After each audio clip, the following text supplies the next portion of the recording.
요즘 학폭 논란으로 그 스포츠 선수나 연예인 중에서 하던 모든 일을 중단하는 사람들이 있습니다. 프로 배구 선수 쌍둥이 자매는 그 실력도 뛰어나고 또 예쁘고 끼도 있어서 인기가 많았는데 지금은 모든 것을 중단한 상태이고, 어떤 배우는 드라마에 나오다가 중도 하차하기도 하고, 또 어떤 트롯 가수는 그 경연대에서 한참 잘 이렇게 올라가다가 중도 하차를 했습니다. 이 학폭 논란이 생겼을 때 거기에 분명하게 해명하지 못하면 실력이 뛰어나고 또 인기가 많고 또 외모가 대단해도 아무런 소용이 없게 됩니다.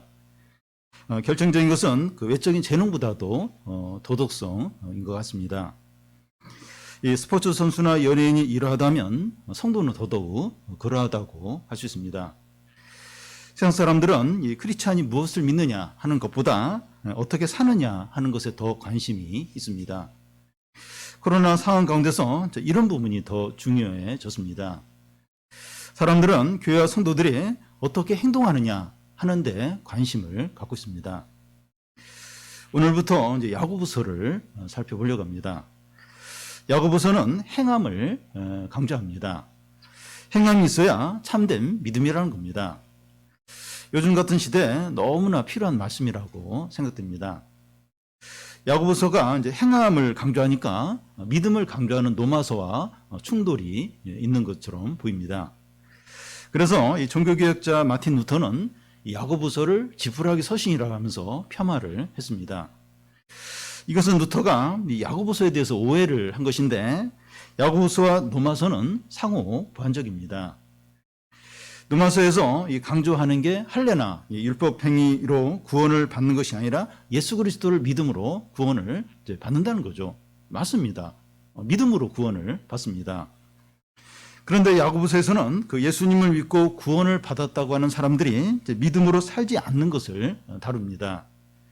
참된 믿음은 행함으로 나타나야 한다는 거죠. 이것도 이제 맞습니다. 그래서 이 로마서와 야고보서는 서로 충돌하는 것이 아니라 상호 보완적입니다. 믿음과 행위는 동전의 양면처럼 항상 함께 있어야 하는 거죠. 제가 빌립보서를 마쳐가면서 그 다음 무엇을 할까 이렇게 고민을 하다가 야고보서를 하기로 이렇게 결심한 이유는 앞에서 말한 대로 시대적인 어떤 요구도 있었지만 빌립보서 4장 9절 말씀 때문입니다. 너희는 내게 배우고 받고 듣고 본 바를 행하라. 그리하면 평강의 하나님이 너희와 함께 계시리라 하는 말씀인데, 이 말씀을 행할 때 축복이 있다는 겁니다. 야고보서 1장 25절 끝에도 이제 같은 말씀이 나오는데, 그 행하는 일에 복을 받는다는 겁니다. 행할 때 이 축복을 받습니다. 야고보서는 이제 현실적이고 구체적인 내용을 많이 이제 다룹니다. 구약의 잠언 같은 느낌이 들기도 합니다. 고난의 문제, 또 차별의 문제, 부와 가난의 문제, 또 임금 체불의 문제, 또 말에 대한 문제, 병든 자들에 대한 문제, 세상 문화에 관한 이런 것들을 이제 다룹니다. 이런 구체적이고 실제적인 문제들을 어떻게 행해야 하느냐 하는 겁니다. 야고보서는 이제 초신자들보다도 기존 신자들에게 더 해당된다고 볼 수 있습니다. 신자에게 믿음과 행함이 함께 있어야 되는데 시간이 지나면서 행함이 없는 신자가 되기 쉽습니다. 행함이 있으려면 이제 대가를 지불하고 손해를 봐야 하는데 그러기가 싫은 겁니다. 그래서 많은 교인들이 무늬만 신자로서 신앙과 삶이 분리된 가운데 지내기가 쉽습니다. 저를 포함해서 우리 모두가 그러기가 쉽습니다. 그런데 이것이 왜 심각한 문제가 되는가 하면, 이 믿음이라는 것은 눈에 보이지 않기 때문에 그 믿음이 진실한지 가짜인지 알 수가 없습니다. 그런데 우리의 믿음이 진실한가 가짜인가 하는 것은 우리의 행위를 통해서 알 수 있습니다. 예수님이 말씀하신 대로 그 열매로 나무를 이제 안다는 거죠. 우리의 삶을 보면 우리의 믿음이 진짜인지 가짜인지, 또 우리의 행위를 통해서 우리의 신앙의 상태가 어떠한지 하는 것을 알 수 있습니다. 야고보서에서는 이제 행함이 없는 믿음은 죽음이다 이렇게 말씀합니다. 신자는 행함이 있어야 한다는 겁니다. 근데 이 말의 의미를 잘 생각을 해야 되는데요. 이 믿음도 있고 행함도 있어야 된다 하는 것이 아니라 믿음이 행함으로 나타나야 한다는 겁니다. 무슨 이야기인가 하면 이 야고보서의 말씀을 들으면서 내가 신자인데 그동안 행함이 너무 없었구나 하면서 이 가난한 자를 돕고 이제 선행을 이제 그때부터 행하는 것을 말하는 것이 아니라는 겁니다. 다시 말해서 믿음 플러스 행위식으로 이제 행위에 그러니까 믿음의 행위를 더하는 것을 의미한다는 것이 아니라는 겁니다. 그러니까 믿음하고 행위랑 따로 분리해서 생각을 하는 거예요. 내가 신자인데 그동안 행위가 없었네. 이제 행위를 좀 해야겠다. 그런 게 아니라는 겁니다. 우리의 믿음이 행위로 나타나야 한다는 거죠. 참된 믿음은 행동으로 증거가 된다는 겁니다. 이 차이를 아시겠습니까? 그러니까 믿음 플러스 행위가 아니라는 거예요. 이 믿음과 분리된 어떤 행위를 말하는 것이 아니라 이 믿음이 행위로 나타나야 한다는 겁니다. 오늘날 한국 교회와 이제 신자들의 본질적인 문제가 여기에 있지 않나 생각됩니다. 한국 교회 성도들은 나름대로 선행을 해요. 선행을 안 하는 게 아니에요. 선행을 하는데 믿음 플러스 이제 선행인 것입니다. 신자이니까 이렇게 해야지 하면서 여러 가지 선행을 하는데 그게 이제 부분적인 거예요. 일시적인 거고 피상적인 것입니다. 그러니까 믿음과 분리된 어떤 행위를 이제 하는 경우가 이제 많은 겁니다. 그런데 믿음이 행위로 나타난다. 이것은 전 삶을 통해서 지속적으로 그리고 이렇게 깊이 있는 그런 이제 그 행위, 그런 삶을 이제 사는 것이죠. 이게 이제 참된 것이죠. 이게 이제 참된 겁니다. 세상의 빛과 소금이라는 게 이런 거죠. 이런 겁니다. 그 믿음이 이제 행위로 나타나는. 우리는 이제 그런 삶을 이제 살아야 하는 겁니다. 신자이니까 교회 다니까 이런저런 좀 이렇게 선한 일을 해야 되지. 그게 아니고 예수 믿으니까 그 믿음이 그 삶으로 행위로 이렇게 나타나는. 그게 이제 우리가 진짜 살아야 될 삶이고 야고보서에서 말하는 그런 메시지인 거죠. 먼저 야고보서의 발신자와 수신자를 살펴보겠습니다. 1절을 보면 하나님과 주 예수 그리스도의 종 야고보는 흩어져 있는 12지파에게 문안하노라. 이 서신의 발신자는 이제 야고보인데 그가 누구입니까? 두 사람을 생각할 수 있는데 한 사람은 예수님의 12제자 중에 하나인 야고보입니다. 예수님은 그 12제자 중에서 세 제자를 따로 이렇게 불러서 데리고 가실 때가 종종 있었는데 베드로하고 야고보하고 요한입니다. 그 세 제자 중에 한 사람 야고보를 말합니다. 다른 한 사람은 그 예수님의 육신의 동생인 야고보가 있습니다. 이 야고보서의 저자인 그 야고보는 이 야고보, 예수님의 육신의 동생 야고보를 가리킵니다. 전에 내려오는 말에 의하면 이 야고보는 백성들을 위해서 하도 기도를 해가지고 그 무릎이 낙타 무릎처럼 그런 모양이 될 정도로 그렇게 경건하게 기도를 했다고 합니다. 야고보는 이제 야고보서를 시작하면서 자기를 소개하는데 자기는 예수 그리스도의 육신적인 동생이라고 하거나 예루살렘 교회에 어떤 지위에 있다거나 이런 얘기를 일체하지 않습니다. 그러니까 예루살렘 교회에 이 야고보가 아주 지도적인 그런 높은 위치에 있었는데 그런 이야기를 일체하지 않습니다. 자기가 예수 그리스도의 이제 동생이다 이렇게 언급을 하면 그 위상이 높아지고 훨씬 존경도 받고 신뢰를 받을 수 있었겠지만 일체 그런 얘기를 안 해요. 내가 예루살렘의 종교의 장로인데 또 어떤 위치에 있는데 내가 이런 편지를 보낸다 이런 얘기를 안 합니다. 오직 하나님과 예수 그리스도의 관계가 어떠한가 하는 것만 밝힙니다. 이 얘기는 자기는 아무것도 아니라는 아무것도 아니에요. 예수 그리스도와 하나님과의 관계가 어떤가. 그래서 주 예수 그리스도의 종 야고보 하는데 예수님은 나의 육신의 그 형님이 아니라 주님이시고 나는 그의 종에 불과하다는 겁니다. 저는 이제 7남매 중에 막내인데 제가 한 번씩 이제 형들이나 누나에게 전화를 하면 목사님 전화했냐 이러면서 남이라는 이름을 안 불러요. 왜냐하면 이제 저희 형이나 누나도 이제 옛날 분들이니까 목사하면 이름을 부르면 안 된다. 동생이라도 이렇게 뭐 존중해야 된다. 이런 생각을 갖고 있는 것 같습니다. 야고보는 이 자신에 대해서 인간적인 관계나 이 세상적인 지위를 내려놓고 오직 하나님과 예수 그리스도는 주님이시고 나는 그의 종에 불과하다 하는 것을 분명히 하고 있습니다. 이것이 왜 중요한가 하면 그 야고보가 이제 전하는 그 이 말씀은 내 말이 아니라 오직 하나님과 예수 그리스도의 말씀이다 하는 걸 분명하게 이제 하는 거죠. 우리도 이제 내가 누구인가, 나는 누구인가 하는 걸 이제 생각을 할 때가 있는데 인간적이고 세상적인 지위로만 생각하는 것이 아니라 하나님과의 관계에서 생각을 해야 됩니다. 나는 누군가, 나의 정체성은 뭔가 이런 걸 생각을 할 때 인간적이고 또 세상적인 지위, 또 사람들의 평가로 나를 생각하는 게 아니라 하나님과의 관계에서 이렇게 생각을 해야 합니다. 나는 그리스도인이고 예수님이 나의 주인이시고 나는 그의 종이라는 것을 항상 인식을 해야 합니다.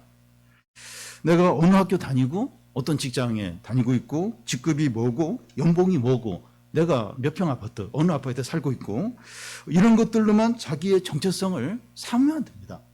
요즘은 그게 너무 중요해요. 뭐 크리스찬이고 내가 하나님의 종이고 이런 건 별 이렇게 교회 다니는 사람들도 덜 관심을 갖고 내가 어느 직장에 다니고 어느 대학 나오고 또 내가 연봉이 뭐고 내가 무슨 차를 타고 이런 데 너무 관심을 갖고 이걸 비교하고 이걸로 기분이 업이 됐다가 또 다운이 됐다가 그런 경우 얼마나 많은지 모릅니다.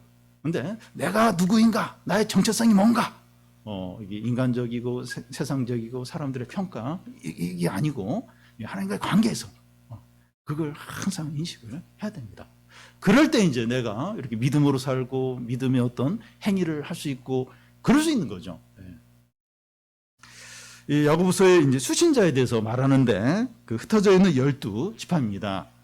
이 흩어져 있다는 것을 이제 디아스포라라 이제 하는데 유다 백성들은 바벨론 포로 이후에 온 세계에 흩어졌습니다.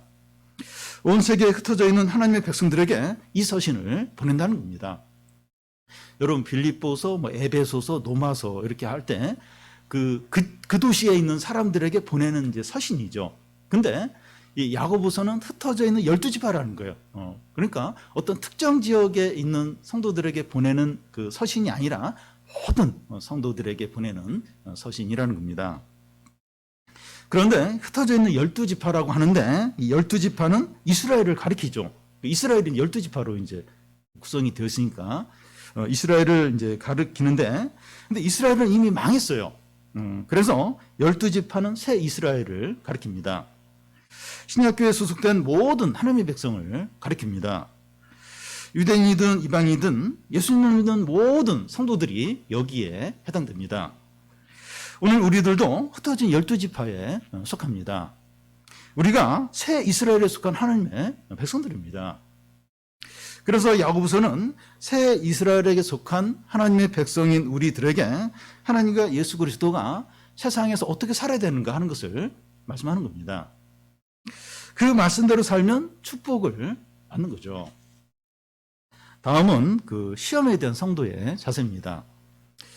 20년 전에 한국은 IMF라는 국가 부도를 맞았고 또 10년 전에는 세계 금융위기를 맞았고 작년에는 이 두 사태보다 훨씬 더 심각한 코로나 사태를 맞았습니다.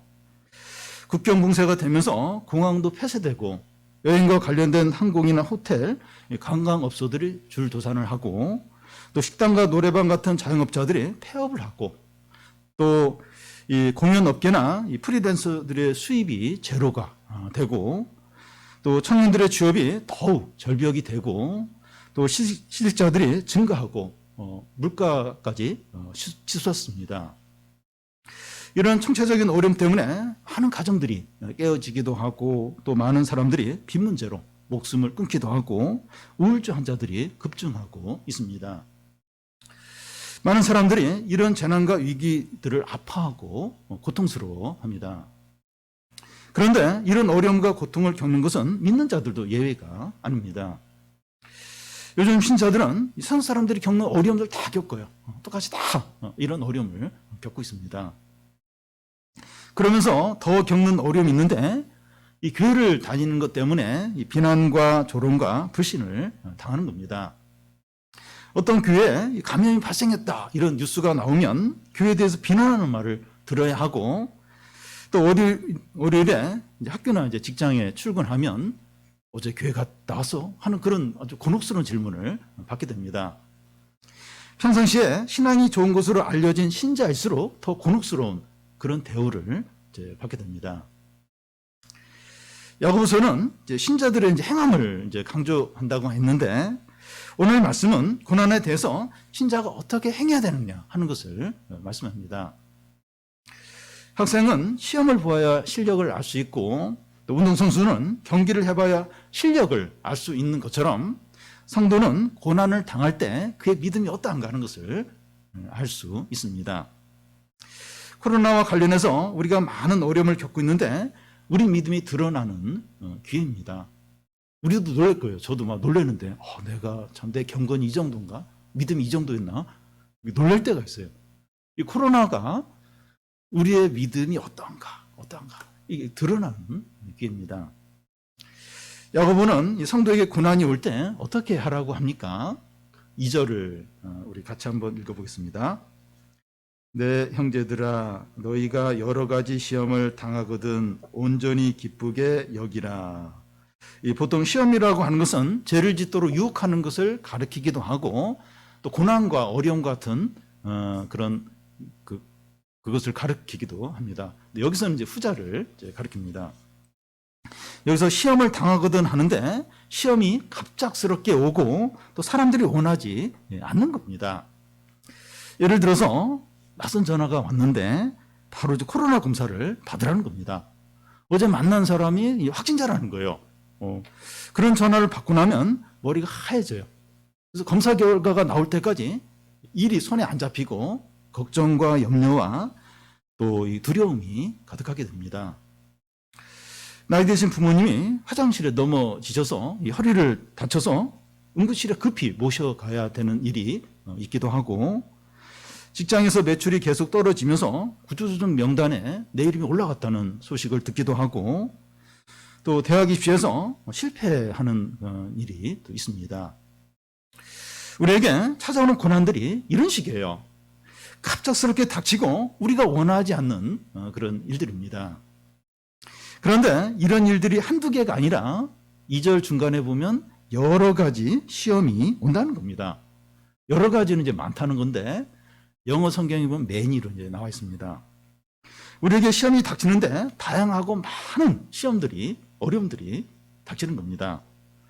한두 가지 시험이 오고 그치는 것이 아니라 계속해서 많은 시험들이 오는 겁니다. 이것이 인생이죠. 인생이 뭐 별게 아니라 여러 가지 시험들이 계속 닥치는 게 인생입니다. 이 고난이 없는 사람이나 그런 가정은 없습니다. 우리는 이 다른 가정의 사정을 모르니까 우리 가정만 어려움이 많은 줄 알아요. 우리 집만 이렇게 힘들다. 우리 집만 이렇게 되는 일이 없다. 그렇게 이제 여깁니다. 겉으로 볼 때는 저 가정은 어려움도 하나도 없고 좋은 일만 있을 것 같은데 한번 그 가정에 들어가 보면 전혀 그렇지 않고 진짜 힘든 일이 있고 아픔이 있고 고통이 있다는 것을 발견하게 됩니다. 우리가 이제 그 소모임에서 이렇게 나누는 걸 들어보면 그 이야기하기 전까지 몰라요. 근데 이야기를 들으면 참 저 가정에 저런 그 힘든 일이 있었구나. 그때서야 이제 알고선 우리 집에만 그런 어려움이 있는 게 아니네. 이런 걸 이제 느끼게 되죠. 이 성도 입장에서 보면 그 하나님께서 이제 모든 것을 주관하시는데 왜 이제 성도에게 많은 이제 그 고난을 허락을 하십니까? 우리를 이제 변화시키기 이제 위해서입니다. 우리 안에 있는 죄성들이 빠져나가도록 하기 위해서죠. 한 가지 이야기, 한 가지 기능을 가지는 것처럼 한 가지 시험이 한 가지 죄성을 다루게 됩니다. 여러분, 우리가 예수님을 믿어도 여러 가지 죄성을 그대로 가지고 있습니다. 우리 안에 얼마나 다양한 죄성들이 있습니까? 욕심과 교만과 시기와 분노와 거짓말과 음란과 게으름과 이기심과 또 험담하는 것과 우상숭배가 있습니다. 한 번 시험을 당한다고 이 모든 재성이 다 사라지는 게 아닙니다. 그러면 얼마나 좋아요? 안 그래요. 절대 그렇지 않습니다. 어떤 경우에는 어떤 욕심이 포기가 안 돼서 같은 시험, 같은 어려움을 계속해서 반복해서 당하는 경우가 있어요. 그래도 안 받게. 그 욕심이 포기가 안 되는 거예요. 계속해서 계속 있어요. 그 어려움을 겪는 경우도 있습니다. 그래서 우리는 여러 가지 고난을 당하는 것을 이상하게 여기지 않아야 합니다.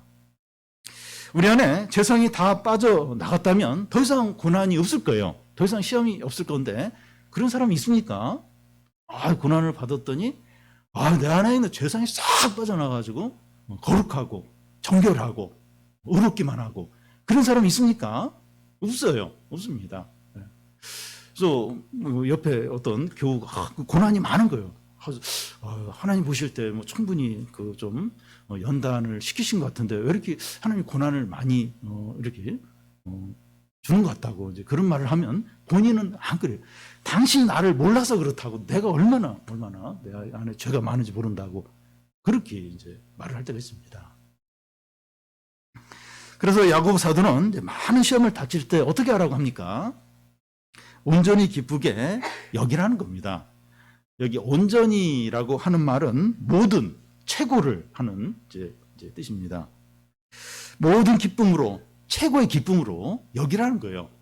그러니까 여러 가지 시험이 닥칠 때 최고의 기쁨으로, 최고로 기쁜 것처럼 여기라는 겁니다.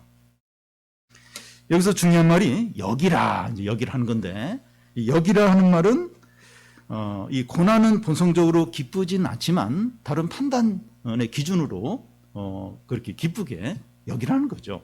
그러니까 실제로는 안 그래. 본성적으로 여러 시험 오는 게 안 기뻐요. 슬프죠. 고통스럽죠. 근데 이게 최고의 기쁨으로 여기라는 거예요. 본성적으로는 안 그런데 다른 판단 기준으로 그렇게 받아들이라는 겁니다.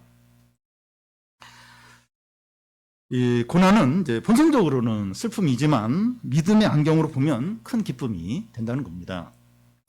성경의 여러 곳에서 이 고난들을 최고의 기쁨으로 여기라 하는 말씀들이 나옵니다. 누가복음 6장에서는 사람들이 너희를 미워할 때 기뻐하고 뛰놀라고 말씀하고 로마서 5장 3절에 보면 우리가 환난 중에도 즐거워한다 이렇게 하고 고린도후서 7장 4절에 보면 내가 우리의 모든 환난 가운데서 기쁨이 넘치도다 하고 또 하박국서의 그 마지막 부분에 보면 포도나무에 열매가 없고 감람나무에 소출이 없고 외양간에 소가 없을지라도 나는 여호와로 말미암아 즐거워하고 나의 구원의 하나님으로 인해서 기뻐한다고 말합니다. 고난들을 최고의 기쁨으로 여기라는 겁니다. 고난이 본성적인 이 감각으로는 기쁨이 될 수 없죠. 슬픔이죠. 싫죠. 힘듭니다. 그런데 우리들은 고난을 영적인 시각으로 바라보고 믿음의 안경으로 보라는 겁니다. 이게 신자와 불신자의 차이죠. 힘들어요. 고통스러워요. 괴로워요. 그런데 영적으로 믿음의 안경을 쓰고 보는 거예요. 다 믿음의 안경으로 그 고난들을 보는 겁니다. 그럴 때 이 고난 뒤에 따라올 결과들이 보여요. 결과들이 보입니다. 하박국이 이제 포도나무에 열매가 없고 외양간에 소가 없어도 기뻐하고 즐거워한 이유가 이 고난 후에 회복될 하나님의 영광과 구원을 바라보았기 때문입니다. 예수님 때문에 사람들에게 우리가 미움을 받을 때 기뻐하는 이유는 하늘에 큰 상이 있기 때문이죠. 그게 보여요. 사람들이 막 괴롭히고 조롱하는데 그 뒤에 하늘에서 올 큰 상이 보이는 거예요. 그러니까 이제 기뻐할 수 있는 거죠. 눈이 나쁜 사람은 이제 안경을 써야 멀리 있는 게 보이는 것처럼 믿음의 안경을 써야 고난 뒤에 있는 영광과 축복이 보입니다. 그러니까 이제 이렇게 기뻐할 수 있는 거죠. 시험을 기뻐해야 하는 진정한 이유를 이제 더 좀 살펴보겠습니다. 두 가지를 말하는데 그 3절에 우리 같이 한번 읽겠습니다. 이는 너의 믿음의 시련이 인내를 만들어내는 줄 너희가 알미라. 하나는 고난들이 믿음의 시련들이기 때문이고, 다른 하나는 고난들이 인내를 만들어내기 때문이라는 겁니다. 여기서 인내를 만들어낸다고 하는 것은 통증이나 이 졸음을 억지로 참는 것을 말하지 않습니다. 그런 기계적인 인내를 말하지 않고, 또 어떤 어려움을 오래 참다 보면 익숙해져서 더 이상 힘들지 않는 그런 것도 말하는 것이 아닙니다. 예를 들어서 이 왕따를 처음 당할 때는 너무 괴로웠는데 1년 동안 계속 당하다 보니까 익숙해져서 견딜만 하다거나, 또 어떤 질병으로 처음에는 너무 힘들었는데 시간이 이제 지나니까 익숙해져서 참을 만한 이런 게 있죠. 근데 그런 걸 말하는 것이 아닙니다.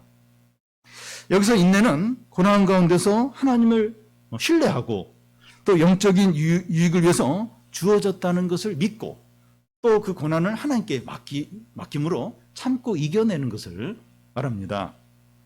이런 인내는 소망 있는 인내죠. 열매 있는 인내인 것입니다. 그래서 이 고난 가운데, 여러 가지 고난 가운데서 인내를 해라, 인내를 만들어내라, 이건 그냥 참는 거 그런 걸 말하는 것이 아니라 하나님께 소망하고 또 하나님께 맡기고 이제 그럼으로써 이제 참고 이겨내는 거죠. 그러니까 열매 있는 인내. 여기서 말하는 인내가 이런 인내를 이야기를 하는 겁니다. 이런 인내는 너무나 귀하고 값진 겁니다. 그래서 우리가 인내로서 당하는 이 질병의 고통이 건강한 것보다 낫고, 인내로서 당하는 손실이 많은 돈보다 나은 겁니다.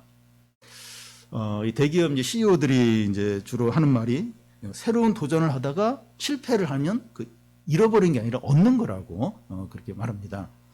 시간이나 돈은 손해 보았을지 몰라도 더 가치 있는 경험을 얻고 인내를 배운다는 거죠. 우리가 고난 가운데서 손해를 보고 고통을 당하더라도 인내를 배운다면 우리는 아무것도 잃은 것이 아니고 훨씬 더 좋은 것을 얻은 것입니다.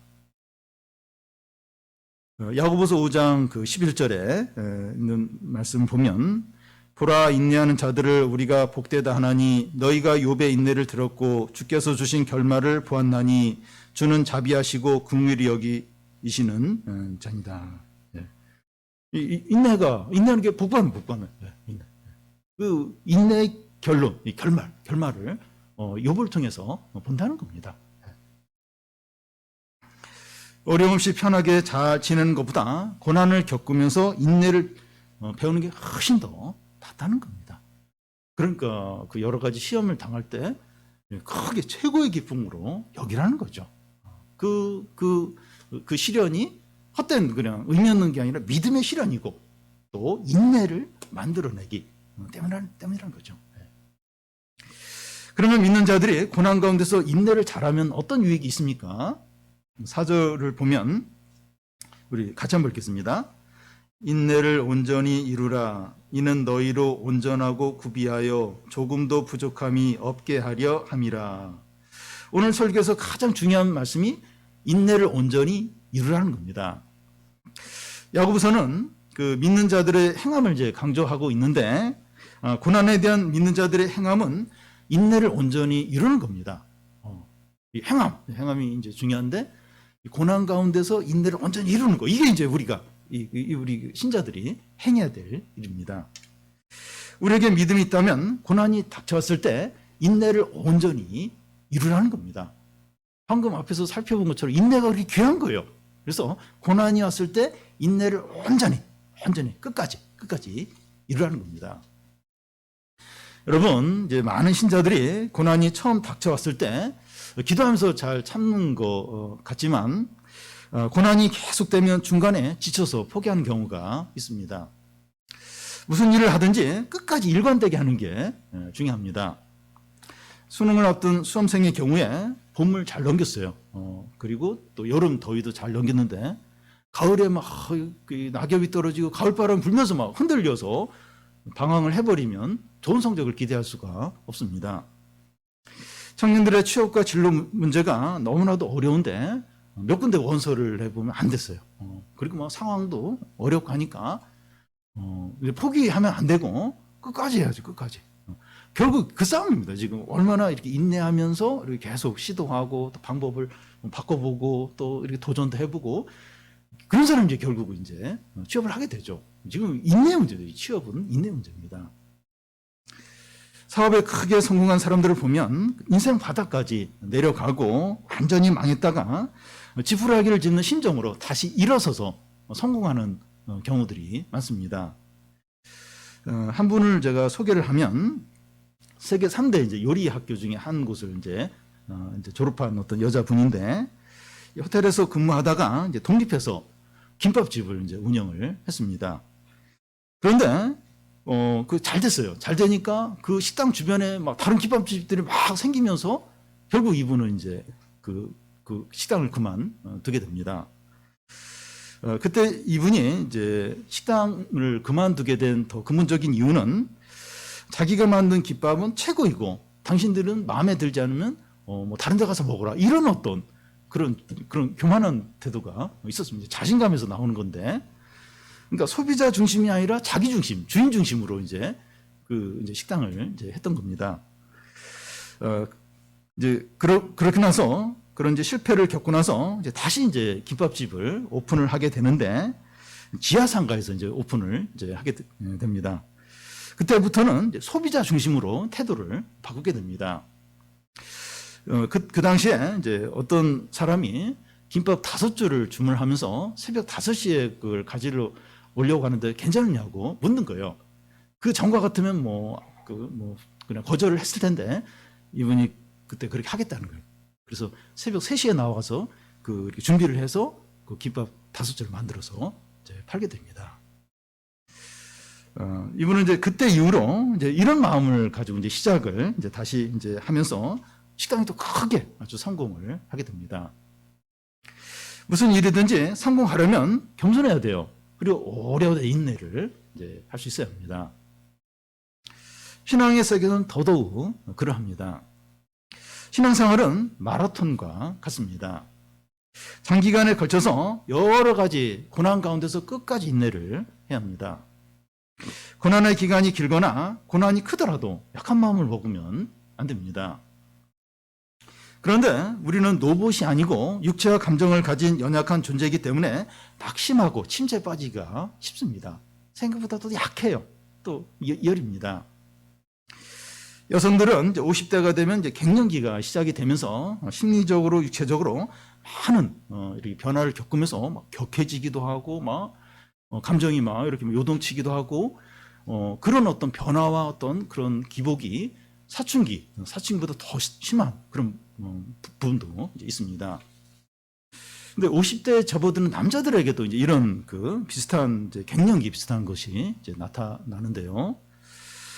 저를 이제 한번 보니까 이 감정이 한 번씩 크게 요동을 치고 부정적인 생각에 사로잡히기도 하고 우울감이 밀려와서 크게 막 위축이 되기도 하고 또 생각이 굉장히 좁아지면서 아주 이기적으로 이제 바뀌기도 하고 또 자신감도 없어지고 모든 것이 두려워지는 겁니다. 막 전화가 오는 것도 막 이렇게 깜짝 놀라면서 이렇게 염려를 할 때도 있는 거예요. 전에는 경험하지 못한 이런 감정들이 한 번씩 이제 밀려오는 것을 이제 겪습니다. 남자들의 이런 심리 상태에서 질병에 걸리거나 또 실직을 하거나 부부관계가 안 좋아지거나 또 사업이 부도가 나거나 배우자와 사별을 하거나 이런 일이 생기면 크게 낙심하고 우울증에 빠지고 또 비관적이 되게 되는 거죠. 누구든지 이와 비슷할 수가 있어요. 이런 약점들, 약한 부분들이 어느 연령대나 누구에게나 이런 부분들이 있습니다. 그래서 낙심하고 침체에 빠졌으면 뭔가 이렇게 잘 하려고 하기보다도 이 마음과 믿음을 지키는 게 굉장히 중요합니다. 뭘 많이 하려고 잘하려고 하기보다 그냥 마음과 생각을 잘 지키는 거죠. 인내하는 인내, 잘 인내를 이제 하는 겁니다. 한 번씩 무너지고 실패했을 때 다시 시작을 다시 일어나는 거예요. 다시 시도를 하는 겁니다. 지금까지 인내한 것이 아까워서라도 내가 인내하겠다 하면서 다시 일어나야 돼. 다시 마음과 믿음을 지키면서 다시 인내를 해야 됩니다. 아브라함과 다윗이 완전해서 하나님께 의롭다고 칭찬을 받은 것이 아니라 인내를 온전히 이루었기 때문입니다. 어떻게 보면 겉으로 드러나는 것도 없어요. 근데 마음과 믿음을 쫙 지키는 거예요. 인내를 끝까지 하는 겁니다. 우리도 인내를 온전히 이루면 하나님께 인정받고 큰 상을 받게 됩니다. 인내가 얼마나 중요한지 몰라요.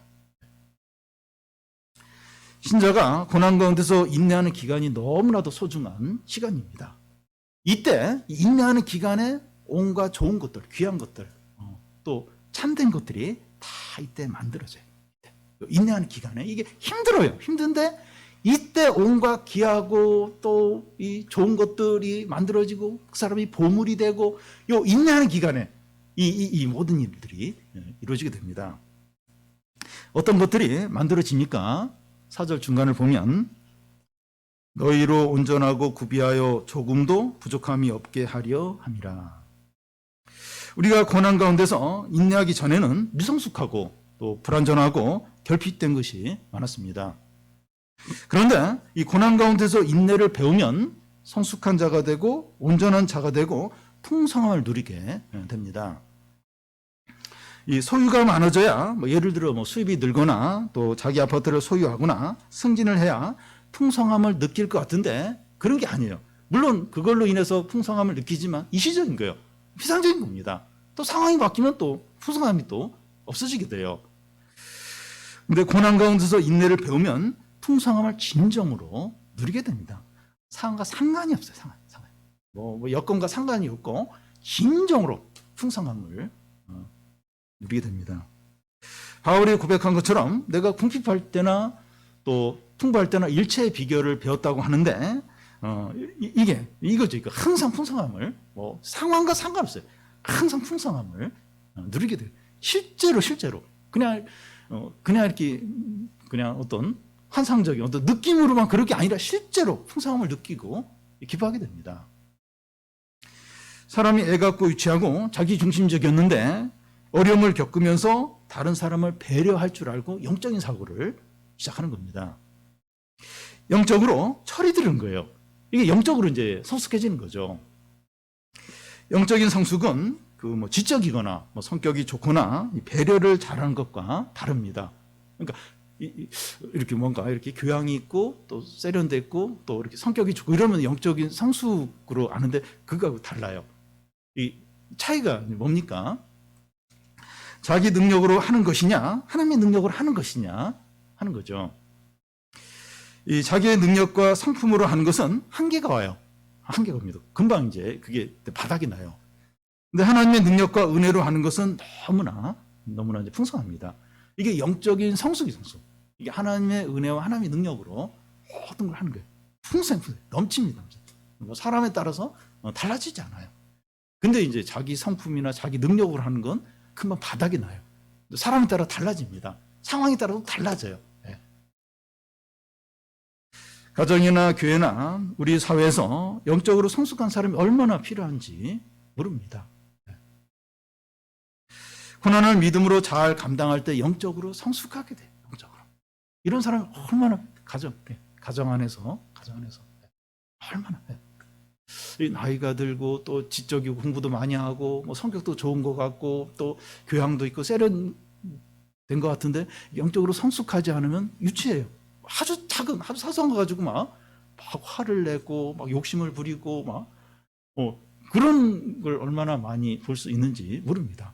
근데 나이도 어리고 또 이렇게 공부도 많이 하지 않았는데도 영적으로 성숙하면 어른 진짜 이렇게 사람들을 포용하고 피스메이커의 역할을 하고 사람들을 세우고 살리고 앤데도 부모를 격려해요. 부모님이 힘들 것 같으면 고맙다고 하고 핸드폰으로 엄마 아빠 사랑해요 이런 걸 하고 앤데도 그렇게 이렇게 배려하고 사람을 세우고 사랑을 베풀고 이 영적인 성숙한 게 얼마나 중요한지 모릅니다. 그러니까 이 고난 가운데서 인내할 때, 인내를 온전히 할 때 영적으로 성숙하게 됩니다. 이 보물이 최고의 보물이 되는 겁니다. 여러분, 우리가 이 시련을 찾아다닐 필요는 없지만 우리에게 시련이 찾아오면 피하거나 불평하지 말고 인내하면서 감당하시기 바랍니다. 하나님, 우리가 이 풀무불에 들어가서 고난을 받을 때 불의 세기를 조절해요. 각 사람마다 이렇게 세기를 조절합니다. 좀 더 이렇게 강한 사람은 뭐 조금 더 그렇게 하더라도 또 약한 사람은 세기를 조절해요. 또 풀무불에 들어가 있는 기간까지 조절해요. 이 사람은 이하면 무너진다. 이게 신앙까지 빼앗긴다. 그러면 또 이 풀무불에 들어가 있는 그 기간까지 조정하고 불의 세기까지 조절해요. 다 각 사람 맞춰서 다 그것을 하나님이 조절을 하십니다. 그러면서 이 하나님의 선한 목적이 이루어지면 고난을 싹 제거해요. 직장이나 주위나 뭐 학교나 어디서나 그 막 좀 괴롭히는 사람이 있어요. 그렇게 아주 괴롭히는 사람이 있는데 하나님의 선한 목적이 이루어지면 인내를 배우고 또 막 더 이렇게 성숙해지고 그러면 어느 순간에가 싹 다른 직장에 보내버리든지 막 이렇게 너무 못되게 했으면 뭐 잘리게 한다든지 또 무슨 이렇게 잘못해서 거기에 징계를 받게 한다든지 뭐 이러면서 이제 다 그 사람을 제거를 하십니다. 그리고 고난 가운데서 인내하도록 성령의 말씀을 통해서 기쁨을 계속 주세요. 그래서 고난을 견딜만 해요. 견딜합니다. 예, 말씀을 이렇게 듣고 또 이렇게 기도하고 이럴 때 하나님 계속 기쁨을 부어주세요. 그래서 분명히 고난이고 고통스러워하고 괴로워해야 되는데 괜찮아요. 이게 감당할 기쁨이 돼요. 이렇게 잔잔한 기쁨이 있어요. 어떤 때는 넘치는 기쁨이 생기기도 하고 그래서 고난이 고난으로 안 느껴지는 거예요. 그러면서 이제 이 고난을 잘 인내하도록 이 길을 잘 가도록 그렇게 하시죠. 그래서 여러 가지 고난이 올 때 그 막 불평하고 막 힘들어하고 그렇게 하지 말라는 거예요. 최고의 기쁨으로 여기라는 겁니다. 왜냐하면 그때 인내를 배운다. 인내를 가장 인내를 이제 배운다는 거예요. 하나님을 경험하고 하나님을 의지하고 또 하나님을 누리는 그런 인내, 그런 가운데 인내를 배운다는 겁니다. 또 뭐 그 인내를 잘 이렇게 이루면 또 뭐 영적으로 성숙하고 또 풍성함을 누리고 보물이 되고 구원을 누리게 되고 그러니까 막 최고로 좋은 최고로 가치 있는 모든 걸 이 고난 가운데서 이 인내를 이루면서 그걸 다 배우게 됩니다. 그러니까 하나님이 우리에게 그 귀한 성도일수록 막 고난을 더 주는 거예요. 저분은 고난 안 주셔도 되는데 믿음 나보다 더 좋은데 왜 이렇게 고난을 많이 주실까? 또 우리도 뭐 나는 누구보다도 더 신앙생활 잘하는데 왜 이렇게 막 되는 일이 없고 이렇게 어려움이 많을까? 이 고난을 인내를 온전히 이룸으로 해서 온전해지고 부족함이 없고 보물이 되도록 진짜 풍성함을 누리고 하나님의 영광과 하나님의 은혜와 하나님 나라 모두 좋은 것을 누리고 그렇게 하도록 하기 위해서 그래서 고난을 허락을 하신 거죠. 우리에게 닥쳐오는 많은 고난들을 믿음의 안경으로 보시 바랍니다. 믿음의 안경을 썼나 안 썼나? 믿음의 안경을 쓰는 기뻐하는 겁니다. 우리를 망하게 하는 고난이 아닌 줄을 알고 끝까지 있네. 망하도록 끝장나도 비참하게 되도록 고난을 주시는 건 아니에요. 나는 절대 그런 것이 아니에요. 그래서 끝까지 인내를 하고 그래서 참 주님이 주시려고 하는 모든 축복들, 풍성한 것들, 이런 선물들, 구원의 모든 좋은 것들 다 누리는 성도들이 되시기를 바랍니다.